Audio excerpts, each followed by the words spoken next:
Oke, COVID-19. Sebelum itu, saya bakal memperkenalkan diri saya dulu. Nama saya Lukmanul Hakim Mustafa, Fakultas Ekonomi Prodi Manajemen dari UPBJJ Bandung. Coronavirus. Coronavirus merupakan keluarga besar dari virus yang menyebabkan penyakit pada manusia dan hewan. Dan penyakit ini menyerang saluran pernapasan. Jadi COVID-19 ini tuh awal mulanya berasal dari negara Cina, tepatnya di kota Wuhan, dan berawal dari tahun 2019, tepatnya di bulan Desember. Lalu COVID-19 ini menyebar ke negara lain, termasuk ke Indonesia. Gejala dari COVID-19 ini, yaitu diantaranya ada flu, batuk, demam, lalu yang parahnya adalah sesak napas. COVID-19 ini tuh masih ada sampai sekarang dan terus bertambah jumlah kasusnya dan juga terus timbul COVID-19 varian baru. Dari data yang sudah terkumpul, di Indonesia sendiri sudah ada 6,48 juta kasus COVID-19 hingga saat ini. Lalu untuk korban meninggal di Indonesia sampai saat ini ada 159.000 jiwa total yang meninggal. Jadi bagaimana cara mencegah COVID-19 ini? Tentunya kita harus melakukan pola hidup yang bersih. Contohnya, setiap sehabis keluar rumah, kita selalu mencuci tangan menggunakan sabun. Lalu setiap keluar rumah, kita menggunakan masker. Dan pencegahan lainnya juga bisa kita lakukan dengan mengganti pakaian kita sehabis beraktivitas di luar rumah.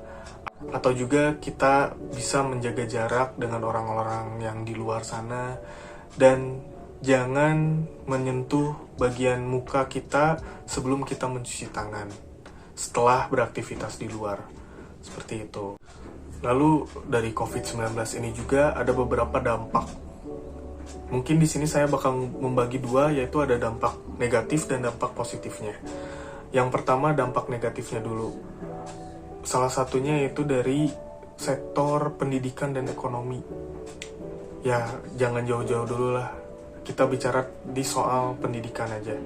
Jadi, di sektor pendidikan ini dampak negatifnya yaitu siswa-siswa atau mahasiswa yang sedia kalanya sebelum-sebelumnya dapat mengikuti pembelajaran secara langsung, tatap muka, tanpa adanya masalah.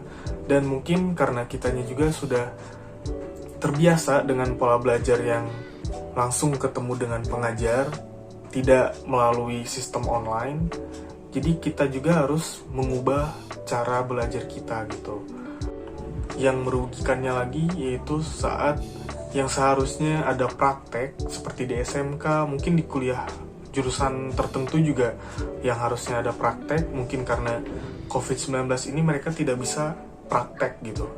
Nah, itu kan menjadi kerugian bagi siswa atau mahasiswa itu sendiri. Itu salah satunya. Lalu dampak positifnya. Walaupun COVID-19 ini negatif dampaknya kepada manusia, tetapi ada juga dampak positifnya, yaitu memajukan di sektor kesehatan, di sektor teknologi untuk kesehatan, ilmu kesehatan. Mungkin mereka lebih maju, dan yang awalnya ada beberapa sektor dari ekonomi yang turun, tapi ada beberapa juga sektor ekonomi yang naik gitu. Walaupun memang dampak negatifnya lebih banyak, dan kita gak bisa secepatnya pulih dari keadaan tersebut, dan membutuhkan waktu yang lama untuk pulih kembali seperti sedia kala akibat COVID-19 ini. Oke, itu saja yang saya sampaikan tentang COVID-19 ini. Semoga bermanfaat. Dislike aja kalau nggak suka, like kalau suka, subscribe, dan komen.